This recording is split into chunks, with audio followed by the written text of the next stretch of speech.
Hello and welcome back to Digital Assets Daily. Wishing you a beautiful morning, afternoon, or evening wherever you are in your corner of the world. Okay, bear with me, guys, as these longer connection videos tend to get really complex, and I'm going to try and keep it as simple as possible. Here we're in the middle of a storm for some reason, so we'll try and get through this. Hopefully the thunder doesn't come through on the microphone. It's a beautiful 72 degrees here. A little windy and a lot wet. I may take a few brief moments during the stream or the video to take a sip of coffee here, as it is still hot and fresh, and I'll keep my throat wet. Okay. Quick sip, and then we're going to get right into this. Excuse me. Okay. Let's give this a shot. So bear with me. Okay, this is part 2 in our Ripple Connections series. All right, here we go. Let's see, the next connection we're going to build is the 500 Startups. 500 Startups is a Silicon Valley seed fund founded by PayPal and Google alumni, and we run one of the top ranked accelerator programs in the world. We have invested in hundreds of companies across 50 countries and received thousands of applications from startups who compete for 30 spots in our accelerator every quarter. Our investing team and mentors have worked at global internet platform companies such as Google, Facebook, PayPal, Amazon, YouTube, Yahoo, Twitter, LinkedIn, and Apple. We're kind of a big deal. Okay, next up we're going to connect that back to, again, another example of 500 Startups, a leading global venture capital seed fund starting accelerator managing $200 million USD in assets and having invested in 1,300 plus technology startups. Is launching a fintech exclusive batch comprised of 8 companies starting from January 19, 2016. 500 Startups has actively been investing in financial services startups such as Credit Karma, WePay, Simple, Ready4Zero, VFighters, Recurly, CoinPip, etc. Just showing more of their connections. And then we know that WePay partnered with Apple. Apple introduced Apple Pay on the web with iOS 10 and Mac OS Sierra last fall. And today, integrated payments provider WePay announced support for the mobile payment service on Safari. WePay clients include GoFundMe, FreshBooks, Meetup, and other major services. WePay support for Apple Pay on the web means the convenient checkout feature should appear in even more places online now. WePay also supports Google's Android Pay on the web for Chrome users as well. So now we know WePay already partnered with Apple and Android.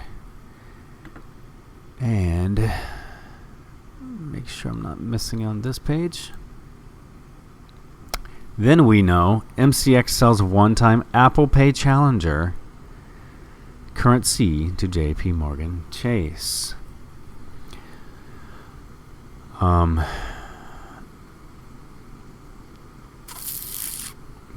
looking through here.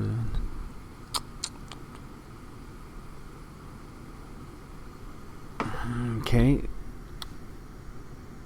Sorry, I'm looking through my notes where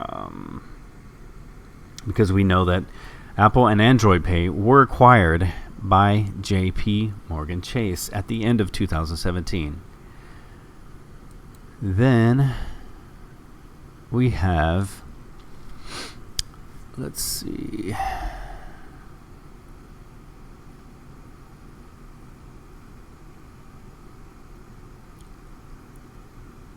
JP Morgan Chase has been increasing investment in its payments capabilities for merchants using useful technologies like WePay. The JP Morgan ticker JPM WePay combination is attractive in our view, as WePay's core competency of integrating payments functionality into software will bolster the suite of services JP Morgan can offer to small businesses in particular. We think the WePay acquisition will increase competition in the integrated payment space. Something to monitor as it relates to VNTV, Vantiv, and Global Payments, GPN, and to a lesser extent, Total System Services, TSS, and First Data, FDC. JP Morgan agreed Tuesday to acquire payments platform WePay. And over the past year, WePay has been bolstering its payments capabilities, including adding support for mobile checkout using Alphabet, Google, Android Pay, and Apple Pay. So there we have them connected. No matter what JP Morgan Chase says publicly, behind the scenes tells a different story. JP Morgan exec, more partnership than competition between banks and crypto. And publicly, doesn't he say something a little bit different? Don't forget also, there were 15 senior executives at JP Morgan's Chase, or from JP Morgan Chase and Ripple's office in 2017 during this time. Then don't forget, we have Google-backed blockchain startup Ripple raises $55 million from big banks. And who do we see there again? Standard Chartered, Accenture Ventures, SCB, Digital Ventures, all part of Siam Commercial Bank and Japan's SBI Holdings. Excuse me, let me take one more sip here.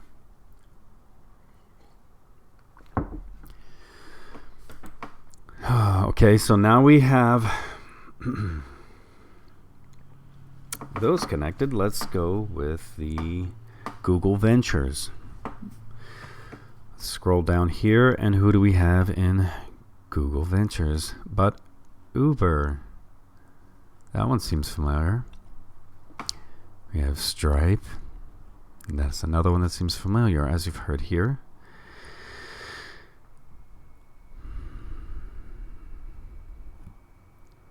And who do we have there but Ripple?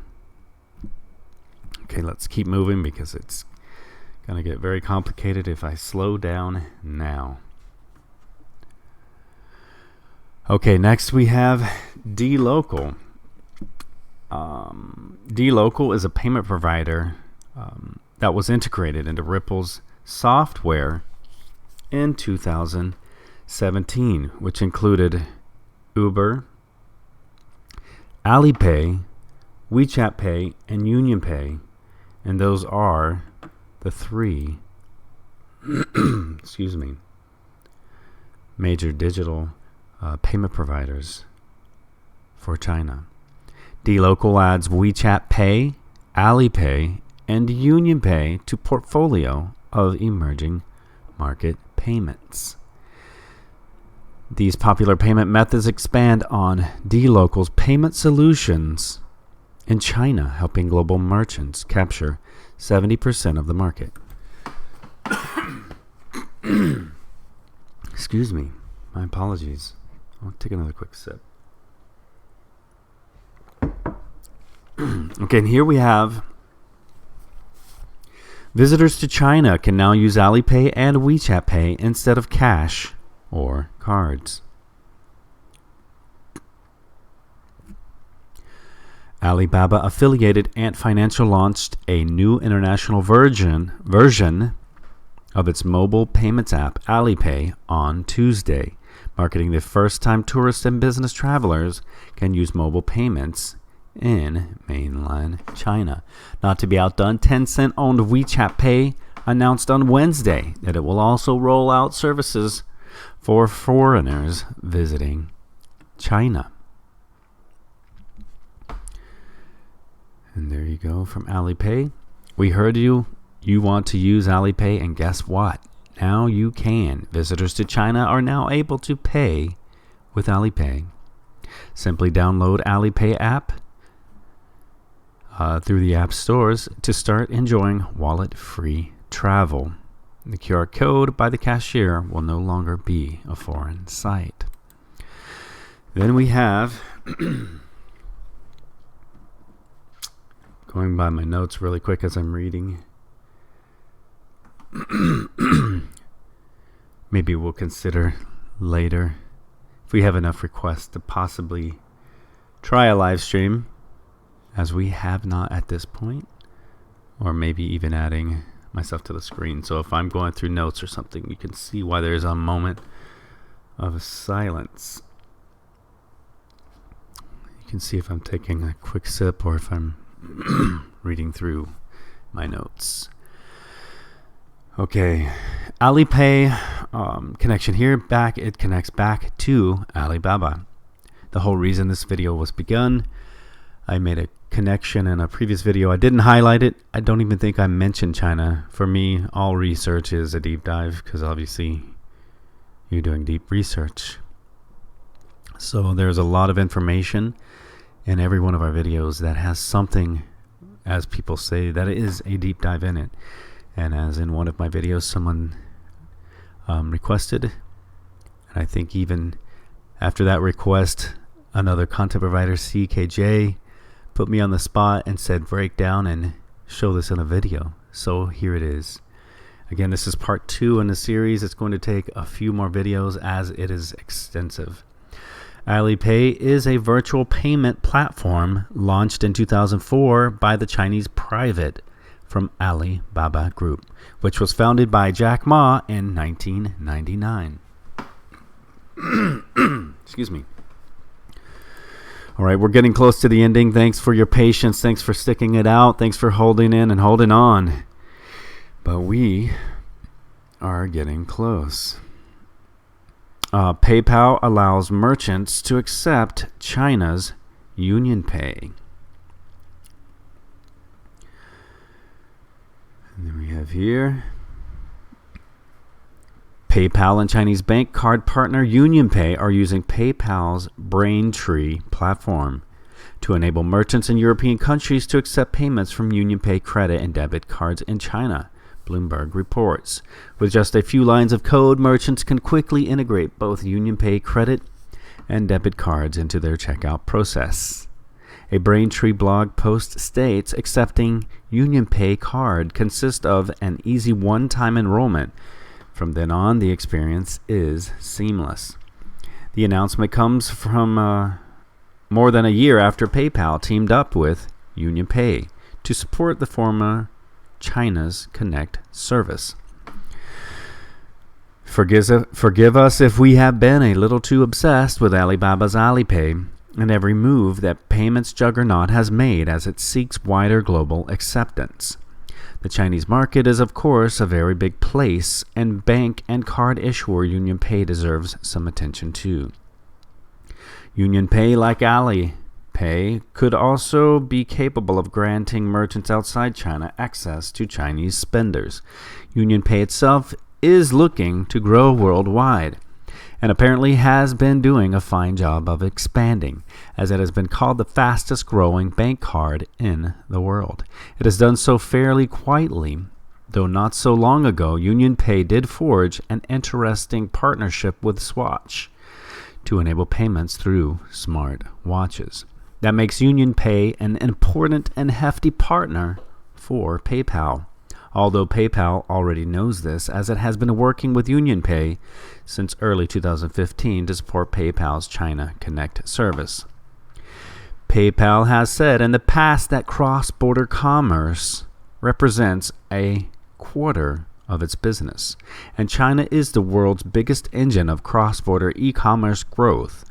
Now PayPal's Braintree platform is providing a simple way for merchants to get on that lucrative game. So you can see how this gets really complex, and how if you are an XRP investor, be excited. Do not think of current pricing. Just hold, be strong, be confident This is enormous, and I still have so much more to share. To reinforce everything that I have been stating publicly on our Twitter, I always back it up with these videos here on our YouTube. How WeChat became China's everyday mobile app. Tencent, pardon me again. Tencent has frequently added innovations to WeChat designed to drive growth and loyalty, the latest being mini programs.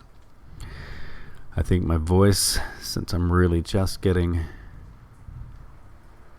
I've been up for a while, but I haven't really spoken, so now I think my voice is clearing out. I apologize if it's been a little bit rough through the earlier part of this video. We are almost done, guys. You're doing awesome, and I appreciate you sticking this out. Many people outside China either still haven't heard of WeChat, or they think it's the country's equivalent of popular messaging service app, WhatsApp, or social media giant Facebook for many people in China. WeChat is much more. It is not an overstatement to say it's an indispensable part of their everyday lives. And it sounds like the storm's getting very violent outside. So hopefully we retain our power as I'm almost finished here. WeChat, or Weixin as it's known in China, began life in a southern corner of the country at the Tencent Guangzhou Research and Project Center in 2010. Since then, it has grown into the most popular mobile app in the country with over 1 billion monthly active users who chat, play games, shop, read news, pay for meals, and post their pictures and thoughts. Today, you can even book a doctor's appointment or arrange a time slot to file for a divorce at the Civil Affairs Authority. The 7-year-old app has also laid the foundations for stellar growth at Shenzhen-based Tencent Holdings, the tech giant behind WeChat, turning it into one of the most influential companies in China and grabbing the attention of global investors.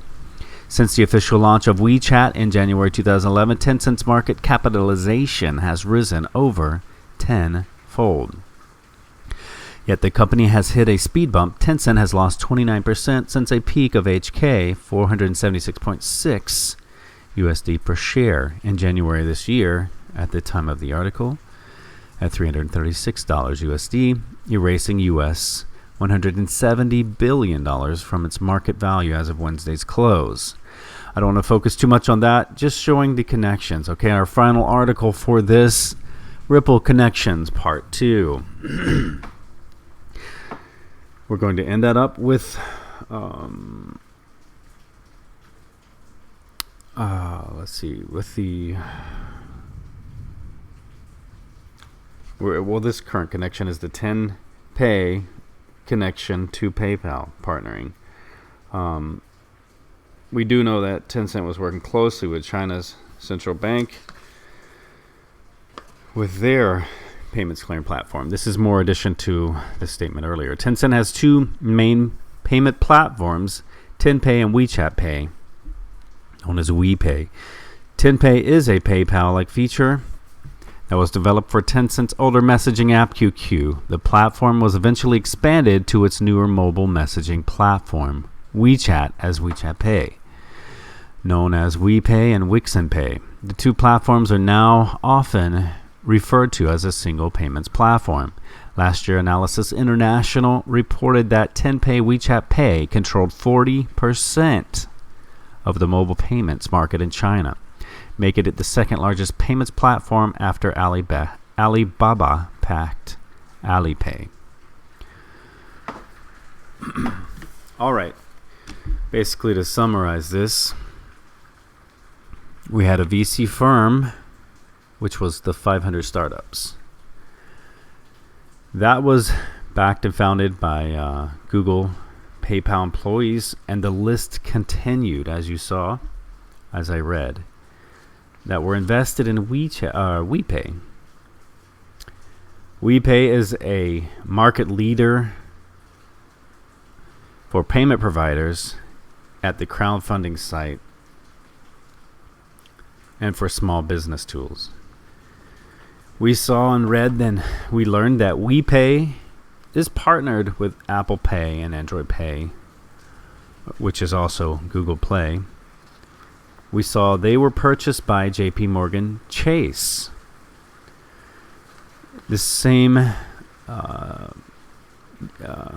year of that acquisition, there were the 15, which in our community made it, the 15 JP Morgan executives in Ripple's office, all in the same day for 2017. We've learned that Google Ventures was one of the investors in Ripple and Uber.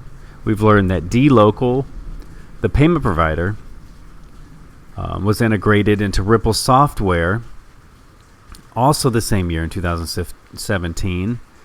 And its customers were Uber, Alipay, WeChat Pay, UnionPay, and it continues. We've also learned that Alipay, WeChat Pay, and UnionPay are China's 3 largest digital payment providers. We've learned that Alipay is Alibaba, and that we've learned that UnionPay is a partner of PayPal. We've learned that WeChat is Tencent Holdings, and they are also the world's largest investment corporation. We also learned that Tencent had Tenpay, which is a PayPal Chinese version. And we know that Tencent was working with China's central bank in this same year, again in 2017. Hopefully you are understanding and seeing this picture. This opportunity is enormous, and I continue to follow that up, as Mark Carney said, in the 4th Industrial Revolution. Again, guys, this is not financial advice. We're here for entertainment purposes only. And this is Ripple Connections Part 2. I'll catch you in the next one.